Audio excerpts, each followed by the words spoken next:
Avez-vous déjà remarqué que certaines personnes semblent vivre dans une chance constante, comme si tout leur réussissait? Pendant ce temps, d'autres, même en luttant sans cesse, n'arrivent pas à sortir de leurs difficultés. Peut-être que vous vous sentez ainsi. Vous travaillez dur, vous essayez de tout faire correctement, mais à la fin du mois, rien ne semble changer. Ce que je vais partager avec vous maintenant vient de quelque chose de bien plus grand que la chance ou l'effort. C'est une pratique née de la foi, vécue par Carlo Acutis, un jeune homme qui voyait le monde avec les yeux de l'éternité et qui croyait que notre relation avec Dieu transforme tout, y compris notre réalité matérielle. Il ne s'agit pas d'une promesse vide ni d'une illusion. C'est une sagesse ancienne, inspirée par de véritables enseignements chrétiens vécus par ceux qui ont mis Dieu en premier. Imaginez vous réveiller et sentir que votre situation financière commence à s'améliorer, que ce poids dans votre poitrine est remplacé par de la sérénité, que des portes s'ouvrent et que ce qui semblait impossible commence à avoir du sens. Ce n'est ni un tour de passe-passe, ni de la magie. C'est la foi appliquée avec constance, par un geste simple que Carlo faisait chaque jour. Cette pratique ne va pas à l'encontre de la foi. Elle n'exige aucun sacrifice absurde et ne repose sur aucun secret obscur. Elle ne demande qu'une chose, la sincérité. C'est quelque chose que tout le monde peut faire chez soi, avec des éléments simples et surtout avec le cœur tourné vers Dieu. Beaucoup de personnes ont déjà vu des changements réels en mettant en pratique ce geste spirituel. Ce n'est pas une coïncidence. Lorsque vous commencez à purifier l'intérieur et à aligner vos actions avec ce que le ciel attend de vous, les changements se manifestent aussi à l'extérieur. Parler de cela peut déranger ceux qui préfèrent que les gens dépendent uniquement du système et des solutions du monde. Parce que lorsque vous comprenez que la véritable source de prospérité réside dans la grâce de Dieu et dans votre ouverture à la recevoir, vous devenez libre. Et la liberté dérange. Alors, si vous sentez que vous avez atteint votre limite, que vous avez déjà tout essayé et que malgré cela quelque chose reste bloqué, écoutez bien jusqu'au bout, car ce que je vais partager dans les prochaines étapes pourrait être exactement ce qui va déclencher un tournant dans votre vie. En 2006, quelques jours avant de mourir, Carlo a confié à sa mère une routine qu'il tenait à conserver, même au cœur de la souffrance. C'était quelque chose de simple, presque invisible aux yeux pressés, mais chargé de sens. Il croyait que tout dans la vie spirituelle commençait par de petits choix quotidiens, et ce geste répété avec foi était pour lui une manière de s'ouvrir à la volonté de Dieu. Ce n'était pas un secret magique, mais un acte concret reliant sa vie quotidienne au ciel. Ce geste n'était pas décrit dans des livres, ni enseigné dans des cours. C'était une pratique discrète qu'il appelait reconnexion. Et aussi simple que cela puisse paraître, c'était sa manière de dire « Seigneur, aujourd'hui je me rends disponible pour ce que tu veux faire en moi et à travers moi ». La force de ce petit rituel réside dans la foi avec laquelle il est accompli. Carlo disait que la foi était comme le Wi-Fi de l'âme, invisible, mais essentiel pour rester connecté à Dieu. Et quand cette connexion est solide, tout commence à se transformer, même les domaines les plus difficiles, comme la vie financière. Ce geste est devenu encore plus précieux quand j'ai appris que Carlo l'avait transmis à un ami proche de la famille, en demandant qu'il ne soit révélé que lorsque les gens seraient fatigués, de ne compter que sur leurs propres efforts et prêts à rechercher un changement intérieur. Et ce moment est arrivé. Nous vivons une époque où beaucoup de gens sont angoissés, découragés et sans espoir. C'est pourquoi il est temps de mettre en lumière cet enseignement, pas comme une formule, mais comme une opportunité de retrouver la véritable source de prospérité, Dieu. Vous n'êtes pas ici par hasard. Carlo disait toujours que tous naissent originaux, mais beaucoup meurent en copie. Cela signifie qu'il y a un but spécial pour chaque personne, et aussi un chemin précis pour que ce but puisse s'accomplir. La pratique que nous allons révéler est un premier pas dans cette direction. Une manière de dire « Seigneur, j'accepte de vivre ce que tu as prévu pour moi ». Et quand cette offrande est faite avec sincérité, le ciel commence à agir. On passe directement aux enseignements de Carlo, mais avant, vérifiez si vous êtes bien abonné à la chaîne.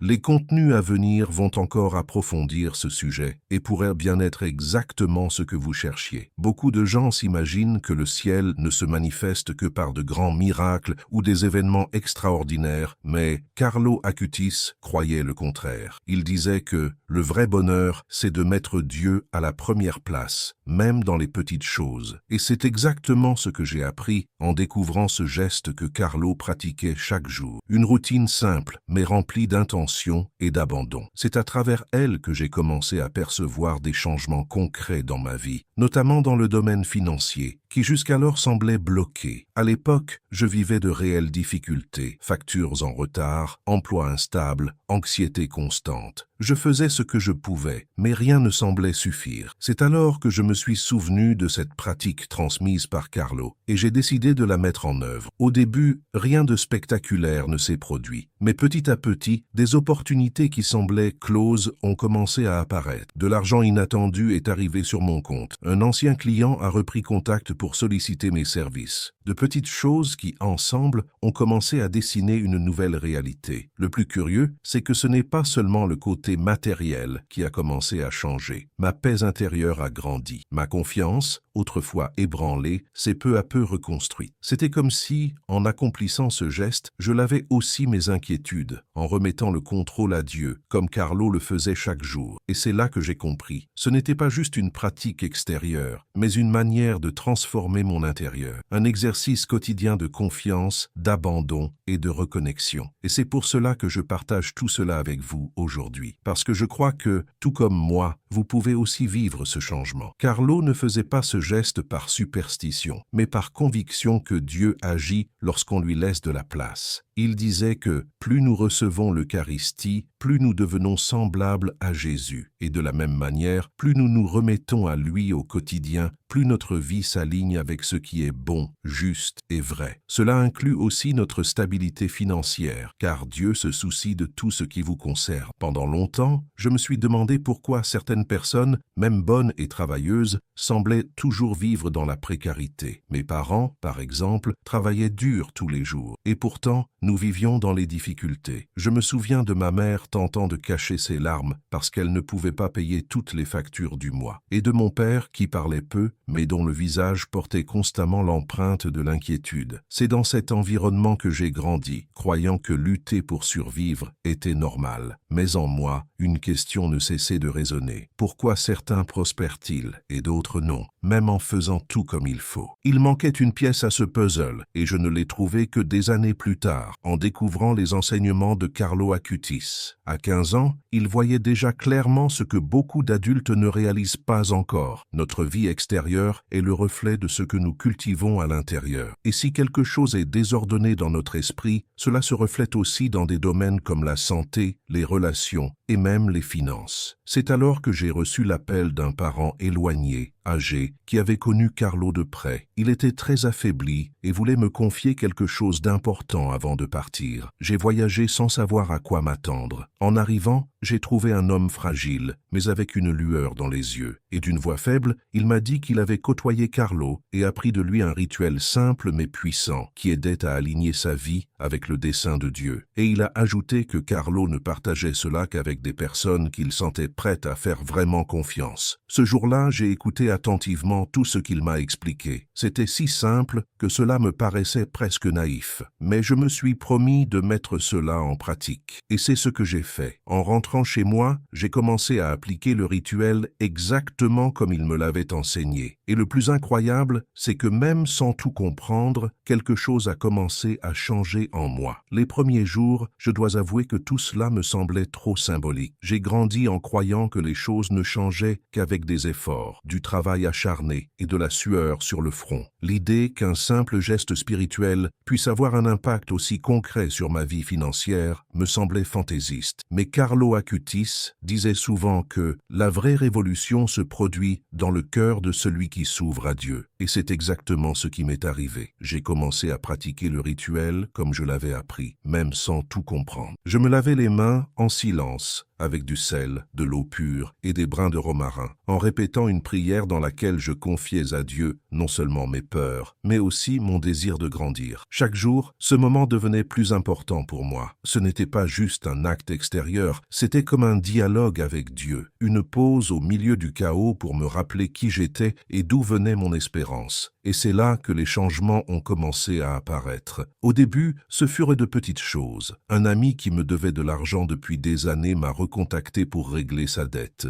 Une invitation de dernière minute pour un travail que je n'attendais pas. Une annulation qui auparavant m'aurait désespéré, mais qui a laissé place à quelque chose de mieux juste après. Mais ce n'était pas que cela. Je changeais de l'intérieur. La peur qui me paralysait auparavant laissait place à la confiance. L'anxiété perdait de sa force. Je me sentais plus centré, plus conscient des choix que je faisais. Carlo avait une phrase que je n'ai jamais oubliée. L'Eucharistie est mon autoroute vers le ciel. Pour lui, être uni à Dieu était plus important que toute réussite terrestre. Et c'est cela qui m'a le plus profondément touché. J'ai compris que la prospérité qu'il prônait ne concernait pas seulement l'argent, mais la plénitude. Et curieusement, quand j'ai commencé à me concentrer davantage sur mon intérieur, c'est l'extérieur qui a commencé à se transformer. En moins de 6 mois, j'ai pu sortir de mes dettes, aider mes parents, investir dans un projet qui était resté sur papier depuis des années. J'ai vu des choses se produire que je n'aurais jamais imaginées. Et surtout, j'ai commencé à ressentir une légèreté spirituelle qui me faisait me réveiller avec de la gratitude et non avec du désespoir. Le rituel, désormais, n'était plus juste un geste appris, il faisait partie de moi. C'était un moment de reconnexion avec Dieu, avec mes rêves et avec la paix que j'avais toujours recherchée. C'est pourquoi je te le dis, ne sous-estime pas les petits commencements. C'est par un geste simple, inspiré par un jeune de 15 ans passionné de Jésus, que ma vie a trouvé un nouveau sens. La foi n'a pas besoin d'être compliquée pour être transformante. Carlo l'a prouvé au monde, et peut-être qu'il te le prouve à toi, maintenant. Connaissais-tu déjà ce geste de foi inspiré par Carlo? Écris en commentaire le mot « abondance » si tu es prêt à recevoir ce savoir sacré. Ce mot est une déclaration d'intention envers l'univers que tu es ouvert à accueillir la prospérité dans ta vie. Beaucoup de gens me demandent ce qu'il y a de si spécial dans ce rituel. Pourquoi est-il si puissant? Et la réponse se trouve, en réalité, dans la profondeur de ce qui semble simple. Carlo Acutis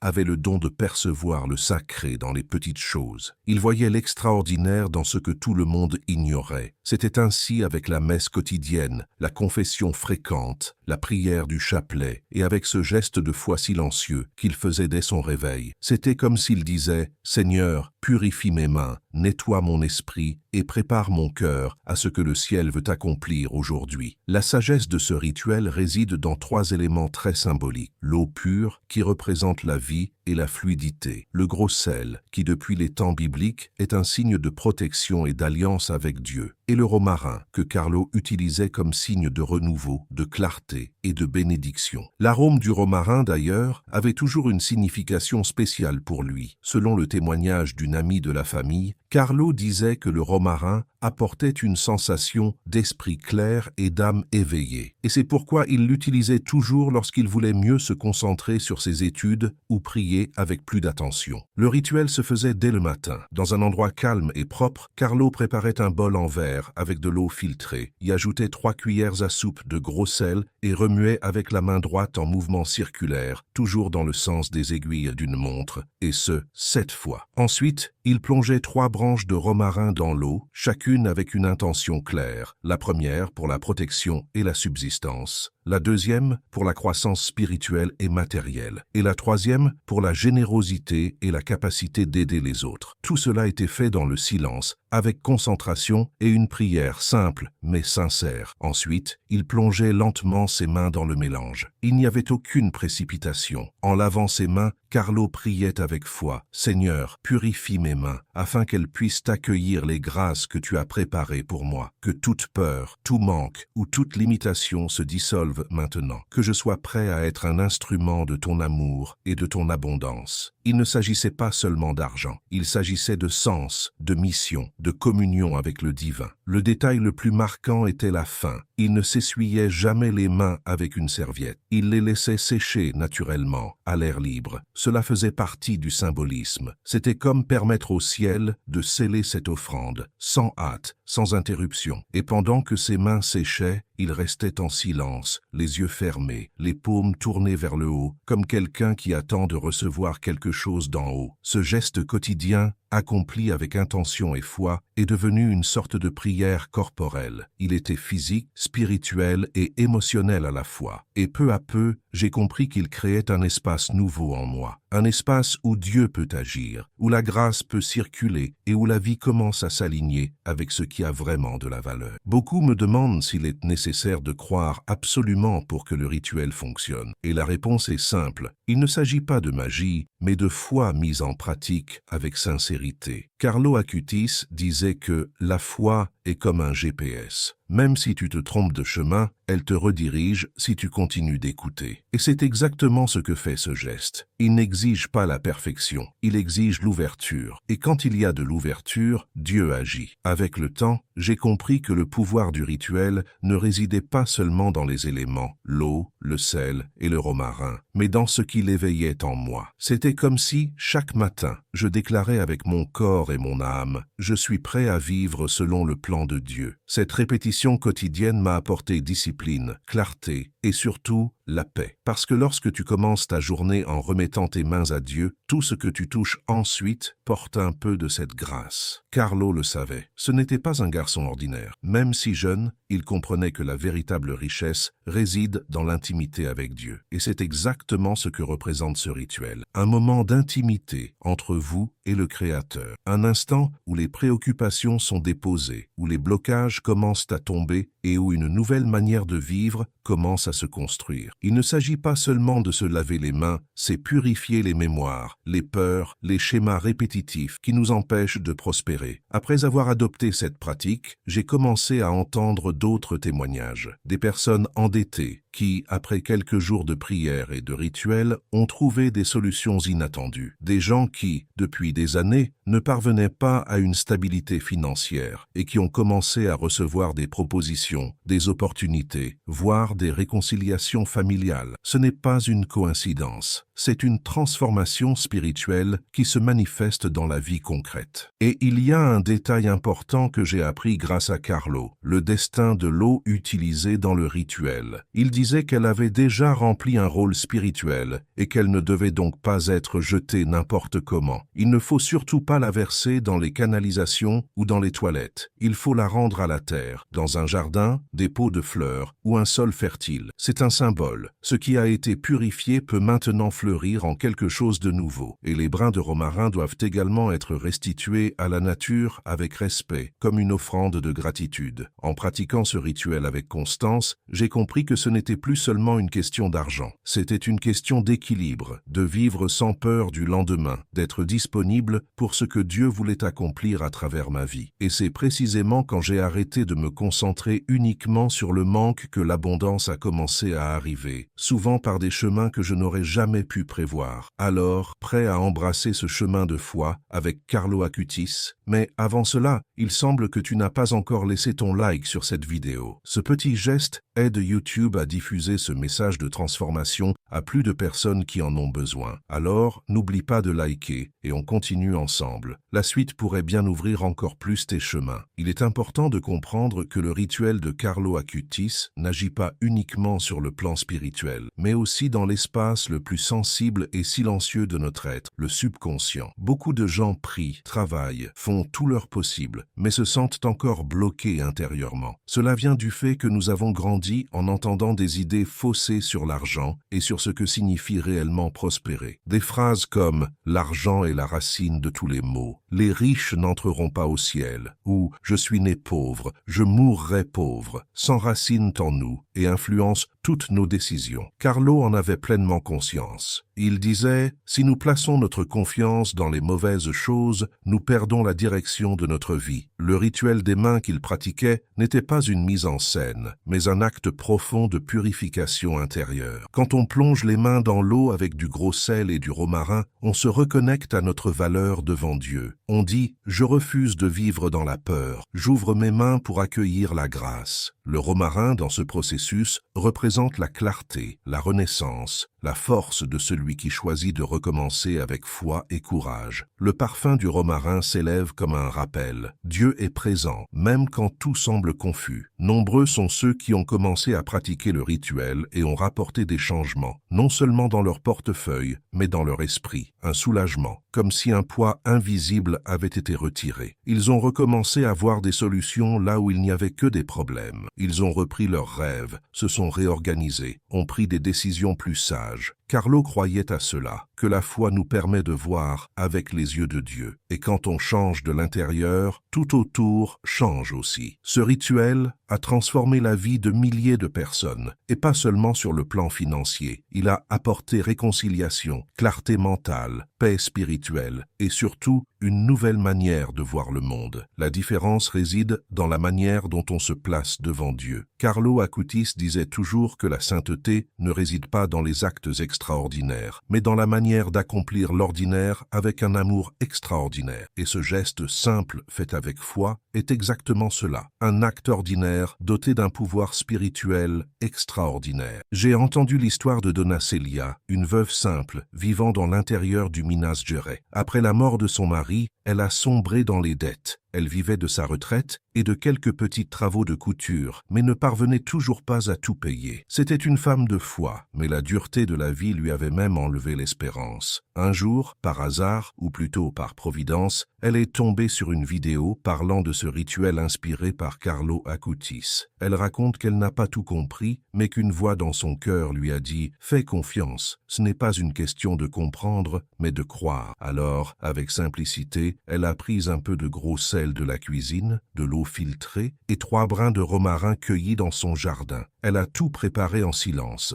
et a récité la prière avec sincérité. Le premier jour, rien ne s'est passé, le deuxième non plus. Mais au troisième, sa petite fille, avec qui elle n'avait plus de contact depuis des années, est venue frapper à sa porte pour lui demander pardon. Le 4e jour, un voisin avec qui elle parlait à peine s'est proposé de l'aider à régler ses factures. Le 5e jour, elle a été invitée à coudre pour un magasin de la ville, ce qui lui a permis d'avoir un revenu stable. Elle n'a pas gagné à la loterie, mais comme elle le dit elle-même, « J'ai gagné le courage de continuer à vivre avec foi ». Un autre témoignage qui m'a marqué est celui de Marcos, un petit entrepreneur qui était sur le point de fermer son snack. Les factures s'accumulaient, les commandes avaient chuté et il ne parvenait plus à payer ses employés. Désespéré, il s'est souvenu d'un ancien conseil qu'on lui avait donné. Quand tout semble confus, commence par le spirituel. C'est alors qu'il a décidé de pratiquer le rituel de Carlo. Pendant 7 jours consécutifs, avant d'ouvrir son commerce, il se lavait les mains avec le mélange de sel, d'eau et de romarin. Au début, cela lui semblait étrange, presque automatique. Mais à partir du 4e jour, il a commencé à ressentir quelque chose de différent en lui. Il raconte que son esprit s'est allégé, que les idées sont revenues, et avec elles, la créativité. C'est dans cette clarté qu'est née une idée simple. Créer un combo solidaire où chaque client pouvait payer un sandwich supplémentaire pour qu'il soit offert à quelqu'un dans le besoin. L'initiative a fait le tour du quartier et a attiré non seulement des ventes, mais aussi de la visibilité. En moins de 2 semaines, son chiffre d'affaires avait doublé. Ce n'était pas de la chance, dit-il. C'était comme si on m'avait enlevé un bandeau des yeux. C'était le romarin, la prière et la foi. J'ai commencé à agir différemment parce que j'ai recommencé à croire. Ces histoires ne sont pas des cas isolés. Ce sont des exemples réels de personnes qui ont fait le simple avec foi et ont récolté des fruits profonds. Carlo nous enseigne justement cela, que la vie avec Dieu ne consiste pas seulement à prier, mais à se laisser transformer. Lorsque nous lavons nos mains avec cette intention, nous ne nettoyons pas seulement l'extérieur, mais nous préparons notre intérieur à recevoir ce que le ciel a déjà réservé pour nous. Le rituel, plus qu'une habitude, est un geste d'ouverture, et celui qui s'ouvre avec humilité reçoit toujours. Maintenant que tu connais ce geste si simple, mais si rempli de sens, tu te demandes peut-être qu'est-ce qui va vraiment changer si je commence à le pratiquer. Et la réponse est tout ce qui est prêt à changer en toi. Carlo Acutis n'a jamais promis de miracles instantanés ni de formules magiques. Ce qu'il a vécu et nous a enseigné, c'est un chemin de foi authentique dans lequel l'ordinaire devient extraordinaire lorsqu'il est offert à Dieu avec sincérité. Si tu as senti que ce message t'a parlé d'une manière ou d'une autre, je te propose un défi simple mais est puissant. Déclare en commentaire la phrase « Mes mains sont ouvertes pour recevoir ce que Dieu a préparé pour moi ». Ce geste représente ton engagement spirituel envers la transformation qui commence. Et en commentant, tu aides aussi ce message à toucher d'autres personnes qui en ont besoin. Tu relèves le défi? Alors écris-le maintenant et marchons ensemble dans cette foi vivante que Carlo Acutis nous a tant enseigné à vivre. Ce rituel ne consiste pas seulement à attirer des bénédictions ou à ouvrir des chemins financiers. Il s'agit de libérer le cœur de la peur, de l'anxiété, de la culpabilité. Il s'agit de faire de la place pour que la présence divine agisse là où il n'y avait auparavant que du désespoir. En lavant tes mains avec du sel, de l'eau et du romarin, tu fais plus qu'un geste symbolique. Tu déclares avec ton corps et ton âme, « Seigneur, je te fais confiance, je suis prêt à recevoir. » Carlo savait que ce genre d'abandon change tout. Imagine te réveiller sans ressentir ce poids sur la poitrine en regardant les factures. Visualise-toi en train de prendre des décisions dans la paix, de planifier ton avenir avec légèreté, d'aider ta famille, de réaliser des rêves qui auparavant semblaient trop lointains. Cela n'arrive pas simplement parce que tu t'es lavé les mains. Cela arrive parce que dans cet acte,